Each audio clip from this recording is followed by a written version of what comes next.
Right, welcome back news camp. ఇక వివిధ దినపత్రికల్లో ప్రచురితమైనటువంటి అంశాలను అయితే చూసాం. ఇక ఇదే అంశాలపై మనకు విశ్లేషకులు, రాజకీయ విశ్లేషకులు అప్సాని రాజేష్ గారు మనకు లైవ్లో ఉన్నారు. రాజేష్ గారు నమస్తే అండి. నమస్తే అండి. రైట్, ఈరోజు అంటే తెలంగాణ విషయానికి వస్తే కొండా సురేఖ చేసినటువంటి వ్యాఖ్యలపై అయితే మాత్రం తీవ్ర దుమారం రేగుతుంది. మరోపక్క పిసిసి అధ్యక్షులు మహేష్ కుమార్ గౌడ్ కూడా ఆ మాటలను వెనక్కి తీసుకుంటున్నామని చెప్పారు.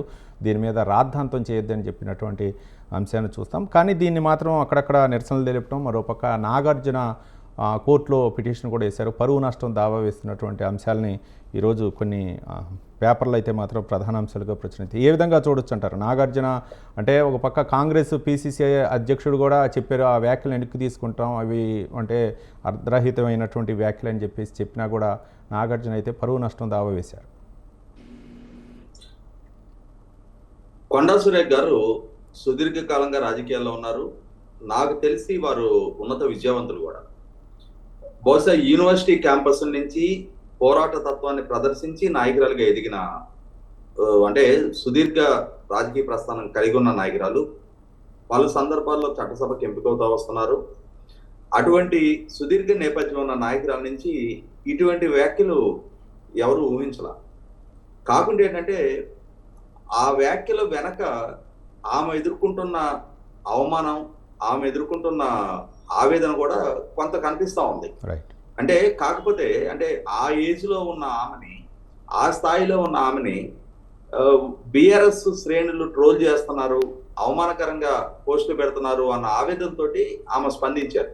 ఆ స్పందనలో కేటీఆర్ గారిని విమర్శించే ప్రాసెస్ లో అనవసరంగా అది కేటీఆర్ గారికో బీఆర్ఎస్ పార్టీకో పరిమితం చేయకుండా తనకి ఎదురవుతున్న అసౌకర్యానికి పరిమితం కాకుండా ఈ నాగార్జున గారి కుటుంబానికి సంబంధించిన అంశాన్ని కూడా తీసుకురావటం, ఆ తీసుకొచ్చే ప్రాసెస్ లో నాగార్జున, నాగ చైతన్యల వ్యక్తిత్వాన్ని హననం చేసే విధానం వ్యాఖ్యలు చేయటం 100% ఆక్షేపణీయం. ఆ నైట్ వారి దగ్గర నుంచి ఆ వ్యాఖ్యలు వచ్చిన తర్వాత మొన్న సాయంత్రం ఈ వ్యాఖ్యలు వెలువడిన దగ్గర నుంచే ఒక రకమైన వ్యతిరేకత సమాజం నుంచి కొండా సురేఖ గారికి వ్యక్తమైంది. ఆ వ్యక్తమైన నేపథ్యంలోనే నిన్న ఉదయం కొండా సురేఖ గారు వారే బేషరతుగా తన వ్యాఖ్యను ఉపసంహరించుకుంటూ, అదే సందర్భంలో తన వ్యాఖ్యల వల్ల మనసు గాయపడ్డ వారికి క్షమాపణ చెప్తూ ఒక ప్రకటన కూడా చేశారు. అంటే జరిగిన నష్టాన్ని గుర్తించి ఆ డ్యామేజ్ కంట్రోల్ తీసుకు వారేం బేషరాలకు పోకుండా ముందుకు రావడానికి కూడా మనం ఆహ్వానించాలి. అదే సందర్భంలో ఇవాళ సినిమా ఇండస్ట్రీ నుంచి వ్యక్తమవుతున్న స్పందన, ఇది సినిమా ఇండస్ట్రీ అనే కాదు, ఇవాళ ప్రజాప్రతినిధులుగా రాష్ట్రానికి పాలకులుగా ఉన్న, ప్రభుత్వంలో కీలక మంత్రి పదవిలో ఉన్న సురేఖ గారు ఎవరి గురించి వ్యాఖ్య చేసినా అది 100% ఆక్షేపణీయం. ఎందుకు అంటే మనం గమనించుకుంటే ఇవాళ మీరు నేను లాగా విమర్శలు చేసే స్థాయిలో సురేఖ గారు లేరు. వారి రాష్ట్రానికి మంత్రి, అధికారం ఉంది, వ్యవస్థలు ఉన్నాయి. వారు ఆరోపించినట్టుగా నిజంగానే కేటీఆర్ గారు టెలిఫోన్ ట్యాపింగ్ చేసి ఆ టెలిఫోన్ ట్యాపింగ్ ద్వారా చాలా మందిని ఆయన ఎక్స్ప్లాయిట్ చేసుకునే ప్రయత్నం కనుక చేస్తున్నట్టయితే ప్రభుత్వ పరంగా చర్యలు తీసుకోండి. మీరు కేటీఆర్ గారి మీద కేసు బుక్ చేయండి. మీరెందుకు విమర్శలకు పరిమితం అవుతున్నారు? చాలా పెద్ద తప్పుకి కేటీఆర్ గారు కమిట్ అయినట్టు కదా. అంత పెద్ద తప్పుకి కమిట్ అయిన ఆధారాలు మీ దగ్గర ఉంటే దాన్ని నిర్ధారణ చేసి ఈయన ఈ విధమైన చర్యలకు పాల్పడ్డాడు అని చెప్పని సమాజం ముందు, చట్టం ముందు దోషిగా ఎస్టాబ్లిష్ చేయండి. ఆ అధికారం మీ చేతిలో ఉంది, వాళ్ళ వ్యవస్థలు మీ చేతిలో ఉన్నాయి. మీరు కూడా సామాన్యులాగా విమర్శలకు పరిమితం అయితే ఎట్లా? మీరు కూడా బాధితులాగా మారితే ఎట్లా? మిమ్మల్ని ట్రోల్ చేసిన వాళ్ళ మీద చర్యలు తీసుకునే అధికారం మీ చేతిలో ఉంది. మిమ్మల్ని అవమానకరంగా పోస్టులతోటి విమర్శ చేస్తున్న వాళ్ళ మీద చట్టపరంగా ప్రొసీడ్ అయ్యే హక్కు, అధికారం మీ చేతిలో ఉంది. మీరు అవమానపడాల్సిన అవకాశం లేదు, అవసరం లేదు.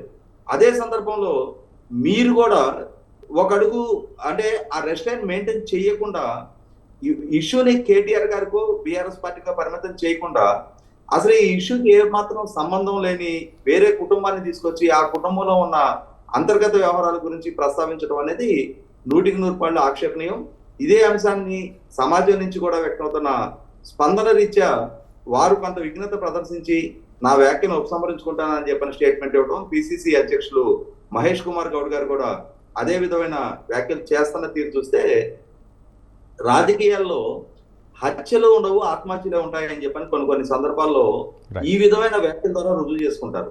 ఇప్పటి వరకు కొండా సురేఖ గారైనా కొండా మురళి గారినైనా పోరాట తత్వాన్ని ప్రదర్శించగలిగే నాయకులుగా ఒక రకమైన అంటే వారికి అంటూ ఒక క్రేజ్ ఉంది సొసైటీలో. రైట్. ఇవాళ దాన్ని వాళ్ళకు వాళ్ళే పల్సం చేసుకున్నారు ఈ విధమైన వ్యాఖ్యలు చేయడం ద్వారా.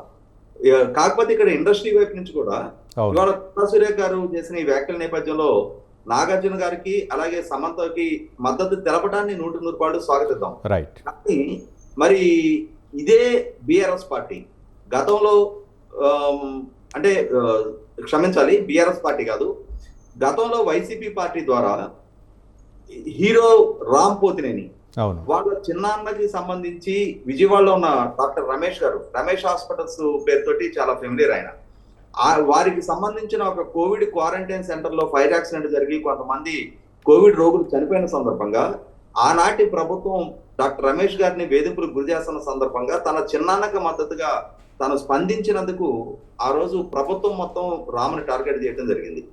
మరి ఆ రోజు రామ్ కోసం అండగా నిలబడలేదే.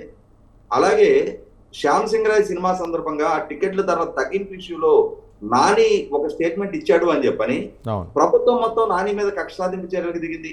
మరి ఆ రోజు నానికి మద్దతుగా ఇండస్ట్రీ నిలవలేదే. ఇక పవన్ కళ్యాణ్ గారి విషయం అయితే ఇక చెప్పనాలో కాదు, ఆయన ఇండస్ట్రీలో ప్రముఖ హీరో. నిన్నటికి నిన్న పవన్ కళ్యాణ్ గారితో పాటుగా తిరుమల దర్శనానికి వచ్చిన వారి ఇరువురు కుమార్తెలు, వారి వయసు ఎంత, అసలు వాళ్ళకి రాజకీయాలతో ఏం సంబంధం? పవన్ కళ్యాణ్ గారు రాజకీయాల్లో ఉంటే రాజకీయంగా పవన్ కళ్యాణ్ గారిని ఎదుర్కొనే సామర్థ్యం లేక వాళ్ళ పిల్లల్ని టార్గెట్ చేసి వాళ్ళని బాడీ షేమింగ్ చేస్తా పోస్టులు పెట్టడం ఏంటి? మరి ఆ విషయంలో ఈ రోజు దాకా అంటే మొన్న జరిగింది సంఘటన, అది మొన్న సాయంత్రం నుంచి ట్రోల్ అవుతా ఉన్నాయి. ఇప్పటి వరకు సినిమా ఇండస్ట్రీ నుంచి ఒక్కరంటే ఒక్కరైనా సరే ముందుకొచ్చి పవన్ కళ్యాణ్ గారి బిడ్డలను ఎందుకు మీరు ట్రోల్ చేస్తున్నారని చెప్పని ఇప్పటిదాకా ఎవరు స్పందించలేదే. అసలు వాళ్ళకి వాళ్ళ వయసు ఎంత, వాళ్ళకి ఏం సంబంధం రాజకీయాలతో? వాళ్ళ తండ్రి రాజకీయాల్లో ఉంటే ఆ బిడ్డలు పాపం, అది ఎవరికి లేరు ఆడపిల్లలు, ఎవరికి లేరు కుటుంబాలు. రైట్. ఈ విధంగా రైట్. రాజేష్ గారు, మొత్తానికంటే మాత్రం పేర్లు ప్రస్తావించడమే ప్రధానమైనటువంటి సమస్యగా తయారైంది. పేర్లు ప్రస్తావించకుండా అంటే రాజకీయ అంశాలు ఉండొచ్చు, లేకపోతే ఒక పార్టీపై మరో పార్టీ విమర్శలు గుప్పించుకోవచ్చు, కానీ ఆరోగ్యకరంగా ఉండాలి. కానీ ఈ విధంగా సంబంధం లేనటువంటి ఫీల్డ్కి సంబంధించినటువంటి ఒక వ్యక్తుల పేర్లు ప్రస్తావించడమే ప్రధాన